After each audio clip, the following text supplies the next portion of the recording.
তৃণমূল কংগ্রেসের এক নেতার বাংলাদেশ ও পাকিস্তান প্রসঙ্গিত মন্তব্যকে ঘিরে জলপাইগুড়ি জেলার রাজনৈতিক বিতর্ক তীব্র আকার নিয়েছে।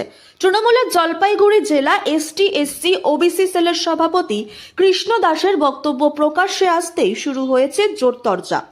রাজগঞ্জ ব্লকের আমবাড়ি তারঘাড়া মাঠে এসআইআর এর বিরোধিতায় আয়োজিত এক জনসভায় বক্তব্য রাখতে গিয়ে তিনি বলেন, বাংলাদেশ ও পাকিস্তানকে আলাদা করে দেখার কোনো প্রশ্ন নেই এবং তারা আমাদের ভাই সমান।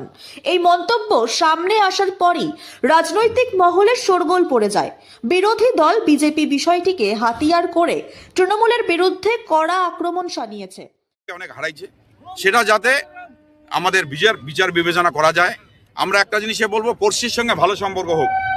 পড়শির সঙ্গে খারাপ সম্পর্ক যদি আমরা করি, আমরা একটা পরিবার দিয়ে যদি ভাবি, আমার পাশের বাড়ি যারা থাকবে তাদের সঙ্গে আমি যদি ভালো রিলেশন করি, ভালো সম্পর্ক থাকে, তাহলে আমাকে কিন্তু বাইরে থেকে এসে কেউ আক্রমণ করতে পারবে না।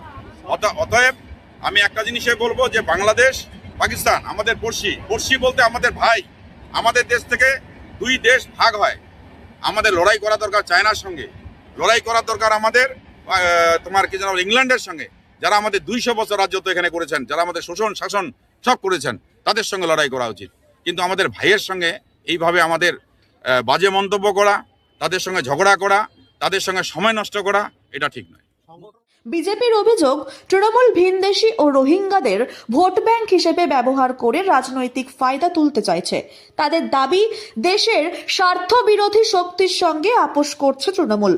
কৃষ্ণ দাসের মন্তব্যের প্রতিবাদে বৃহত্তর আন্দোলনের হুঁশিয়ারিও দিয়েছে বিজেপি। ফলে জলপাইগুড়ি জুড়ে রাজনৈতিক উত্তেজনা ক্রমশ বাড়ছে। যে বাংলাদেশের থেকে বা রোহিঙ্গার থেকে যারা আসবে তারা তৃণমূলের ভোটার।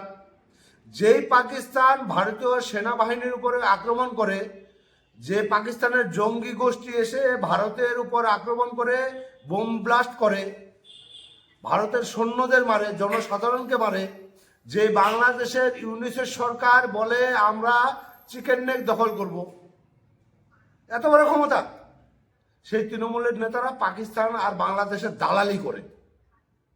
যতক্ষণ সম্মানীয় প্রধানমন্ত্রী মোদীজির নেতৃত্বে ভারতবর্ষ চলছে, কোনো বাংলাদেশ পাকিস্তান তাদের হিম্মত নেই ভারতের উপর কোনো অ্যাটাক বা কোনো কিছু করার। আর তৃণমূল নেতাদের কাজ হচ্ছে পাকিস্তানি এবং বাংলাদেশি প্রেমী হওয়ার, তাদের চাটা। কারণ বাংলাদেশের যে ভোটার আসবে তাদের দিয়ে তারা ভোট করাবে, পাকিস্তানের যে জঙ্গি আছে তাদের সাথে তাদের নিশ্চয়ই হয়তো যোগাযোগ কোনো সূত্র আছে, নাহলে কেন তারা পাকিস্তান এবং বাংলাদেশ প্রেমী হবে? তারা ভারতের জন্য তাদের চিন্তা নেই, তাদের পাকিস্তানের চিন্তা হয় আগে, বাংলাদেশের চিন্তা হয় আগে। তারা যে দেশে বাস করে, যে থালায় খায়, সেই থালা ফুটা করার মধ্যে তাদের প্রথম ইসে আছে।